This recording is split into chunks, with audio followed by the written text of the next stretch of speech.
Má ekki bjóða ykkur smá hressingu, ertu ekki svangur, Kári minn? Ég var að borða reyndar. Viltu ekki mjólkurglas? Nei takk, ég er góður.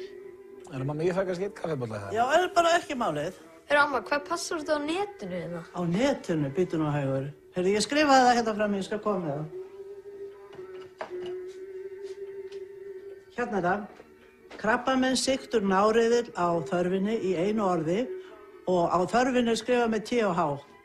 Hvaða viðbjörg, hvað ert að segja þessu saman drengin? Hann var að biðja passvortið á internetið. Já, nei, heyrðu, ég er búinn að breyta því. Nú? Það er illa lyktandi hundapjalla 1942. Illa lyktandi pabbi, hvaða viðbjörg er þetta? Hvað er í gangi hérna? Verðst ekki að æsa þig svona, Jón. Æsa, á hverju er passvortinu svona ógeðsleg? Það var vegna að pappið gat aldrei munað þessi passvort. Við vorum með graftarabólu Brund 1 og hann bara gat ekkert munað það. Þetta er rétt, ég bara gat ekki munað það. Nei. En að vera bara með heimilisfangi eða eitthvað svona eðlilegt? Það er alltaf einfalt. Það komast hakkarættin bara inn í tölvuna hjá manni. Ég gleymi oft heimilisfanginum, maður er nú farin að eldast, en ég gleymi ekki illa lyktandi hundapjalla 1942. Það er sko passvort sem hægt er að treysta á. Mér er þetta bara svo ógeðslegt orðbragð fyrir svona strákinn. Ég er löngu komin inn sko. Já, sko, ég sagði ykkur það. Hundapjallan? Bregst ekki. Á ekki að sækja kaffið þitt núna? Nei, veist það, mamma, ég er góður.